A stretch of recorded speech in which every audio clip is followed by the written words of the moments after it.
So, good afternoon and welcome to this untimely explanation of the engine breakdown. Cruising along quite happily and I noticed water spurting out of the header tank, which is situated right down here, just here.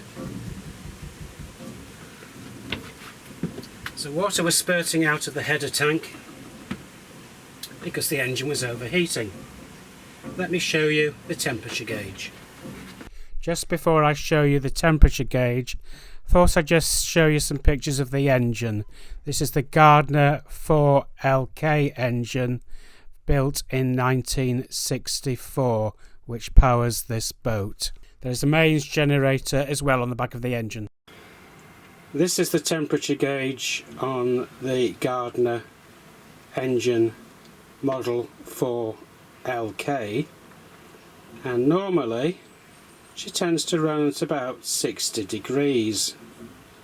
However, when water was spurting out of the header tank, the temperature was 110 degrees. Let me just show you this header tank again. This is the header tank for the engine, where water expands as it gets hot. The level in this tank goes up. You've got some clearish tubing on your right hand side there, but the offending place that was spurting out water was the left hand side connection, just there. So water was spurting out of there, running all the way down the wall, which was great. Not coming down here on top of the casing over the alternators there, and dropping down underneath the engine. I've got some white coloured all absorbent matting. Unfortunately it doesn't absorb water very well underneath the engine. And the coolant, the antifreeze that I've got in there, is a blue colour, and you can see how the white has turned blue with antifreeze. Turning to the top of the engine now, we've got the water pump, which is just hidden by some tissues, which is down there, which I'm just zooming in on.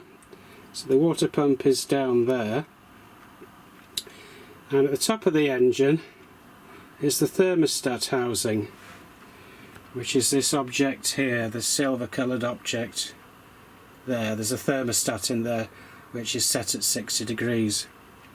Once the engine is up to temperature, water is then meant to flow along here. I fitted this clear plastic device so that you can actually see that coolant is inside it. I've got an air vent there here where I can let air out, and then the hose disappears down there, back down to where I just was a few minutes ago, and it goes into the metal tubing, which is then attached to what's called a skin tank. Now this boat has two skin tanks. There's a metal one underneath the wooden floor here, which goes all the way from the front of the engine where my foot is waving, all the way back to where the chimney is stood, on the floor, and it's a very nice plastic bag just there. Then there is a connecting hose from that tank, which is just situated there, and that goes across underneath the engine across to another skin tank, which is underneath the battery boxes. That wooden box under my plastic storage boxes holds the batteries, and you can see that there's a tube comes from that, and then that comes, after it's been through that skin tank, into the pipework just down here, and then it returns into the very nice water pump situated there. So what I can think is that causing the catastrophic engine malfunction is that the thermostat, which, if I may remind you, is situated in here, is stuck shut. So the engine's just getting hotter and hotter with water circulating around the engine, but not going out down here to the skin tanks to get cooled. Consequently, there is a tubing down there. I can just zoom in where it's connected to the pipework underneath the engine. It's the one there that's just got that green band on it. So it's connected in there, and that runs up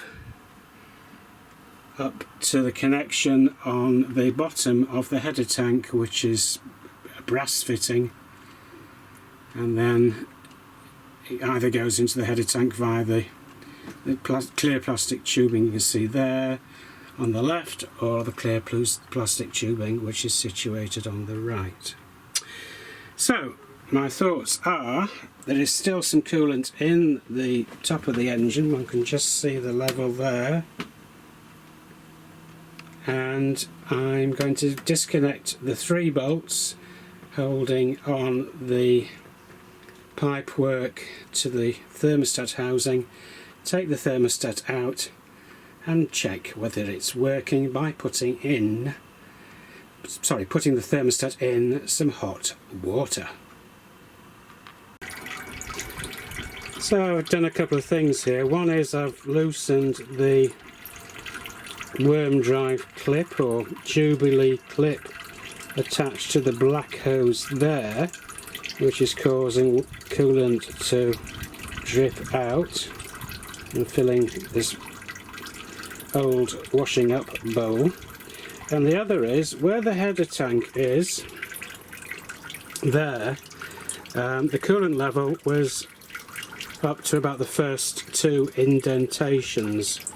So I've taken a siphon just there, and I've used the siphon to remove as much of the coolant as possible from the header tank, and again put it into this washing up bowl. Hopefully I should be able to reuse this coolant, although I am carrying about 5 litres of antifreeze and about 5 litres of deionized water on the boat. So I'm going to let that drip for now till all the coolants run down from the header tank down the black pipe there that says soft wall on it, down there and down to where there is a junction right down there. You see where the Jubilee clip is there, where it connects to the rubber hose which is going from one side skin tank to the other side skin tank, which are both horizontally welded to the floor of the narrowboat. So having dismantled the connection of the top hose to the engine and having removed the engine thermostat, which is what's here in this saucepan, I'm heating it up now in some water to see if it actually does open, or if it somehow sticks or fails to fully open.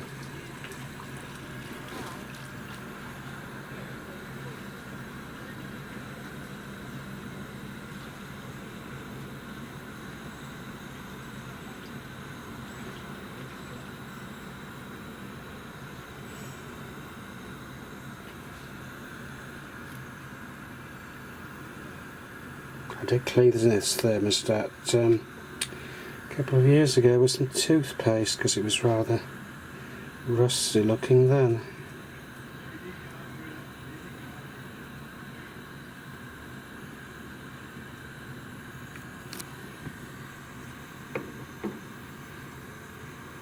And the water's still touchable, so it's not reached its opening temperature of 60 degrees yet.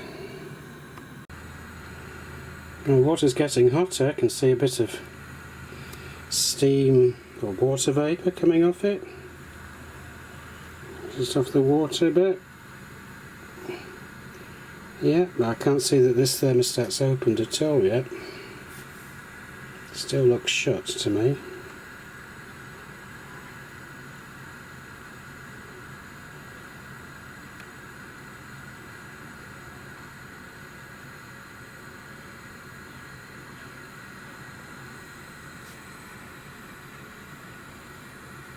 And I would say from touching that water it's about 60 degrees.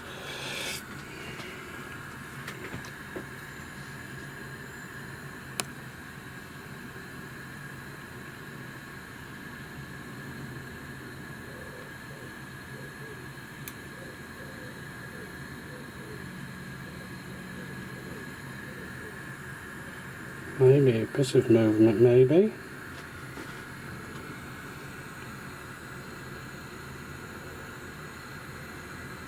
Maybe a bit of movement now in it, beginning to open. Yeah, you can just see how there's some rust looking colour there, and now it's starting to open.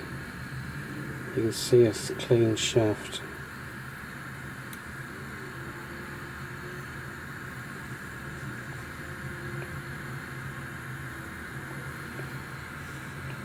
It is moving. Not the greatest, I don't know. One could do with another one to compare the side of it. Now I think the thermostat has opened. You can see its position there.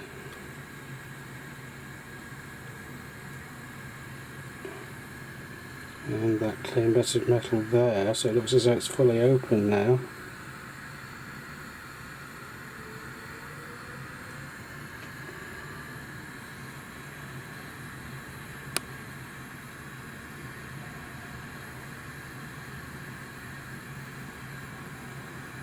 I've turned the heat off to this hot water and it looks as if the thermostat is still fully open.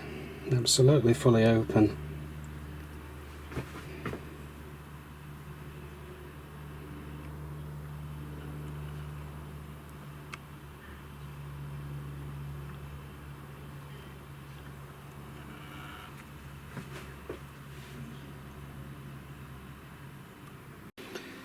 So that's the top hose removed there.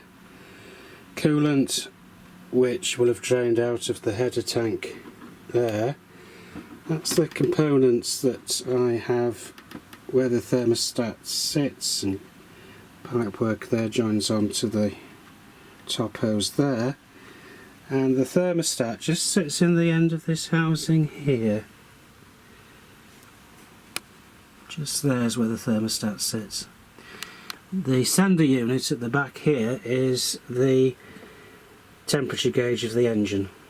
So it's got a sender unit there, black wire, goes off, comes around the engine and goes down to the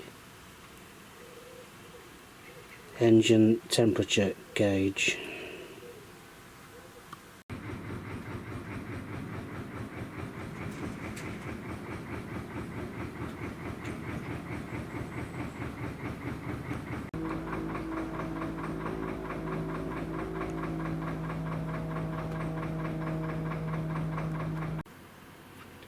So, thermostat opens and closes in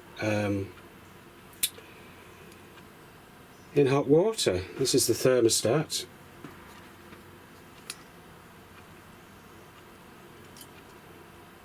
And normally it sits just down here inside there. I've put back the top hose connections and refilled with antifreeze, refilled the header tank with antifreeze, and ran the engine yesterday for 2 hours without it overheating. In fact, it took it 2 hours just to get up to 50 degrees C. So we will carry on today and look out for a replacement thermostat. Naughty thing.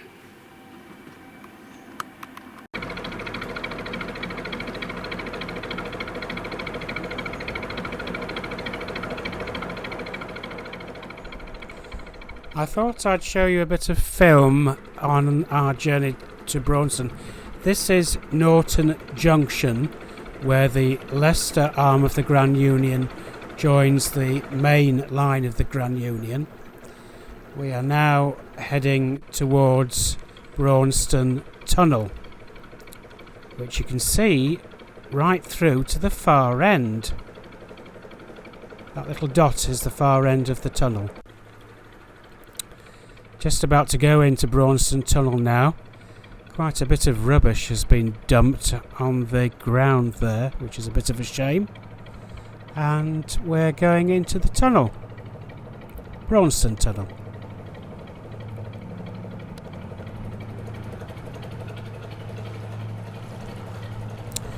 There was a boat coming towards us. That bright light you can see now is a boat approaching us, which we will pass quite shortly.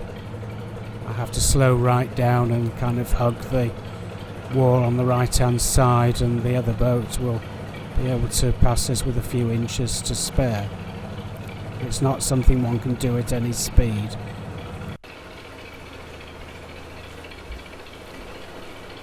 We're just passing the 200 metre mark, I believe. This is a picture of the roof of the tunnel, and that's one of the ventilation shafts that would have been used probably as well when they were building the tunnel. They put several shafts in a straight line and then dig down to the level of the tunnel and then dig out from each shaft.